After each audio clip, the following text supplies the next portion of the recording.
Diawali dengan memperlihatkan kota Jakarta pada tanggal 24 September 2003. Saat itu dua orang polisi masuk ke sebuah rumah makan dan membawa seorang wanita dari sana.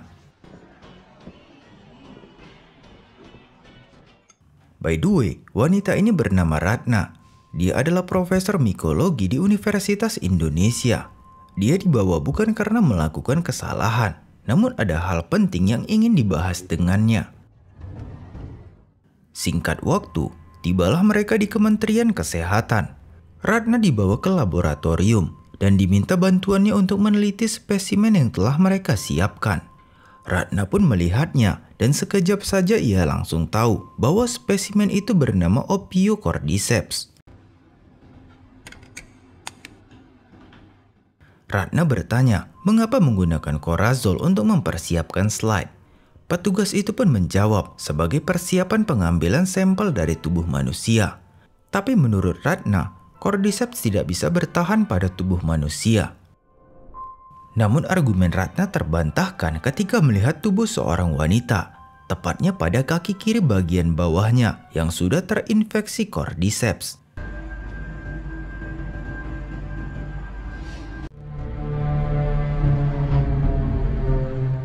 Diketahui, infeksi tersebut berasal dari gigitan manusia, yang artinya sudah ada manusia lain yang terinfeksi. Kemudian Ratna memeriksa ke dalam mulut wanita itu dan ia menemukan jamur yang masih hidup. Menurut petugas, kejadian ini terjadi sekitar 30 jam yang lalu, tepatnya di pabrik tepung dan gabah di barat kota. Diketahui, seorang perempuan tiba-tiba melakukan kekerasan, menyerang 4 orang rekan kerja dan menggigit 3 di antaranya. Mereka kemudian mengunci perempuan itu di kamar mandi sampai kemudian polisi datang. Perempuan itu terpaksa ditembak karena mencoba menyerang polisi. Orang yang digigitnya saat ini sudah dibawa untuk diobservasi. Sayangnya, beberapa jam kemudian mereka harus tetap dieksekusi. Sampai sekarang tidak diketahui siapa yang menggigit perempuan tersebut. Kabarnya 14 pekerja di sana tiba-tiba menghilang. Tujuan Ratna dibawa ke tempat ini adalah agar ia bisa membantu mencegah penyebaran. Dengan kata lain, mereka butuh vaksin dan obat. Sebenarnya Ratna sudah sangat lama mempelajari hal ini. Dan selama waktu itu, dia menyimpulkan kalau tidak ada obat dan tidak ada vaksin. Menurut Ratna, saat ini hal terbaik yang bisa dilakukan adalah memulai pengeboman. Bom seluruh kota dan seluruh orang yang ada di dalamnya. Apa ada yang bisa antar saya pulang? Lalu kita kembali ke sisi Ellie. Saat itu dia baru saja bangun.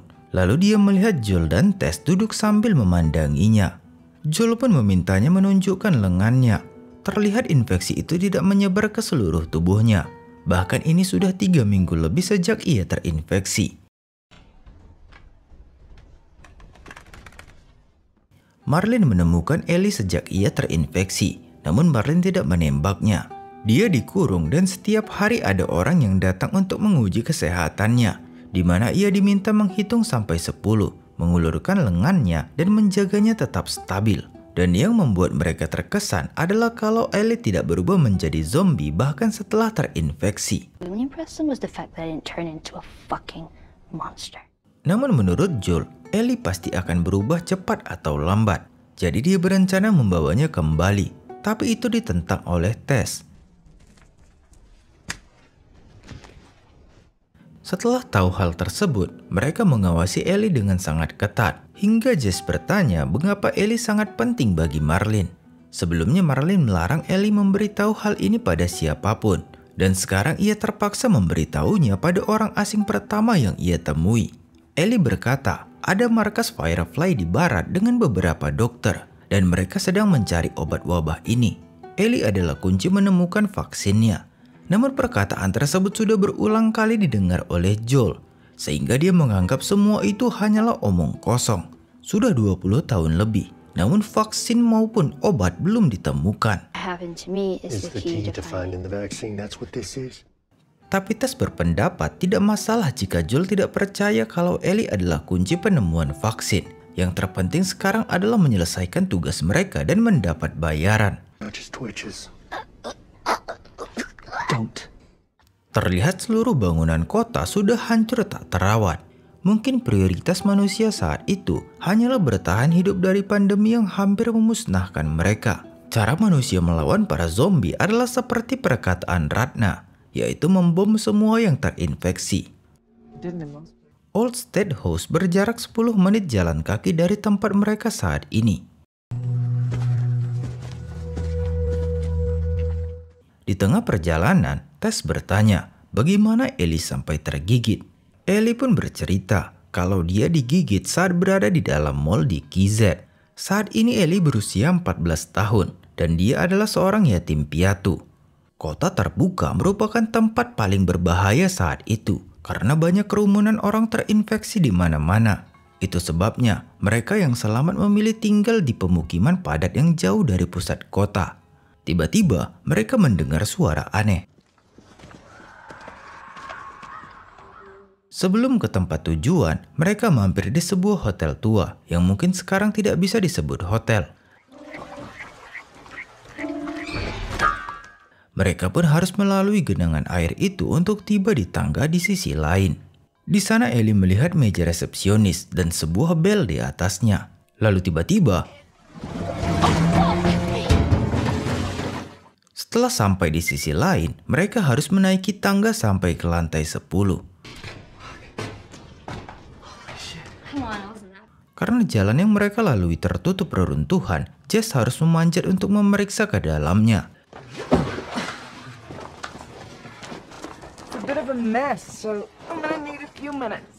Mereka yang tinggal berdua pun mengobrol dan mencoba mengakrabkan diri.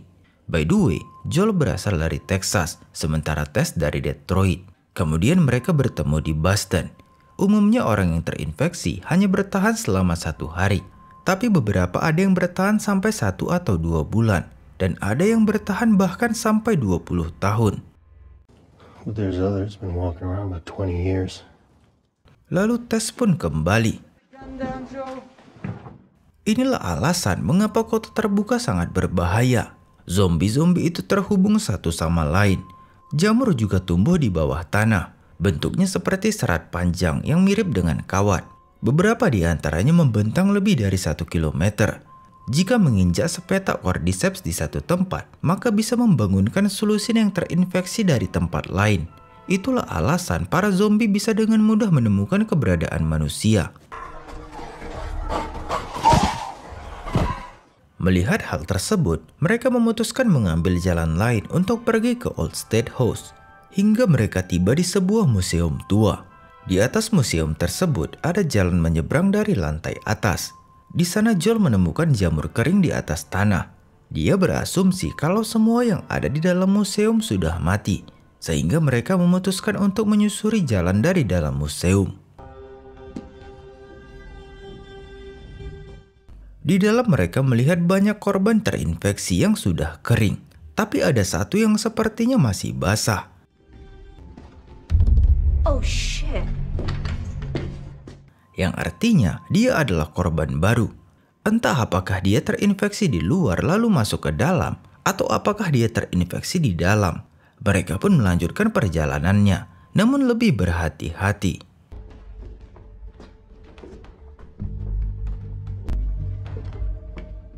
Di tengah perjalanan, Ellie sempat menginjak tangan salah satu korban. Lalu terdengar suara langkah kaki dari lantai atas.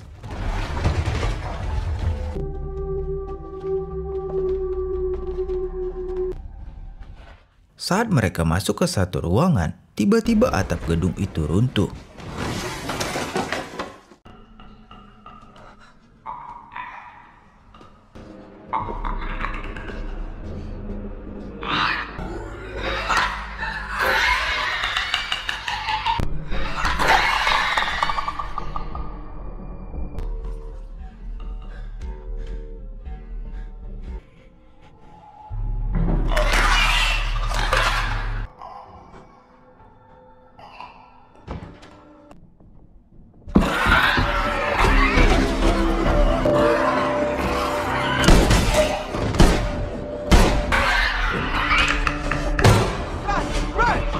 Untungnya mereka berhasil melumpuhkan 2 zombie itu.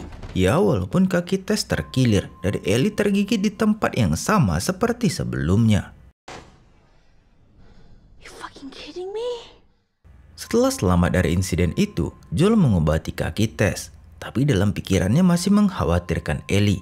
Bagaimana jika gigitan kedua berhasil membuatnya terinfeksi? Kemudian mereka pun melanjutkan perjalanan.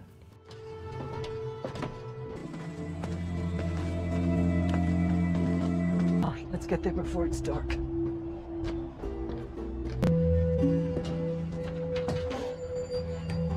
Setibanya di sana, mereka tak menemukan seorang pun. Joel pun memeriksa truk yang terparkir di depan tempat tersebut.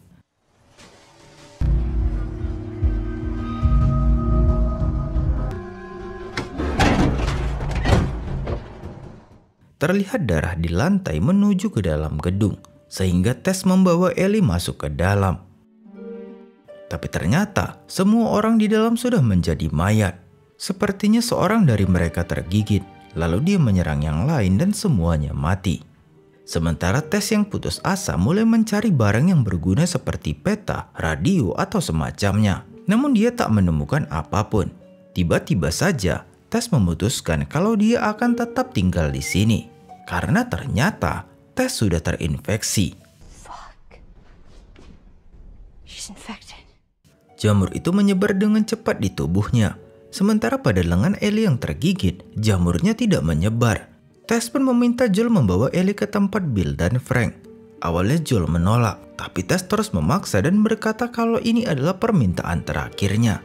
Tess meminta agar Joel menjaga Ellie dengan nyawanya dan memperbaiki semuanya. Semua yang telah mereka lakukan. Tiba-tiba, di tangan zombie itu terlilit jamur yang terhubung dengan para zombie yang lain. Dan mereka kini dalam masalah besar karena puluhan hingga ratusan zombie sedang menuju ke tempat mereka. Sebelum kehilangan kesadaran, Tess melakukan apa yang bisa ia lakukan untuk menyelamatkan mereka. Setidaknya kematiannya tidak sia-sia demi menyelamatkan yang tersisa. Mereka pun dengan berat hati harus meninggalkan Tess sendirian di sana.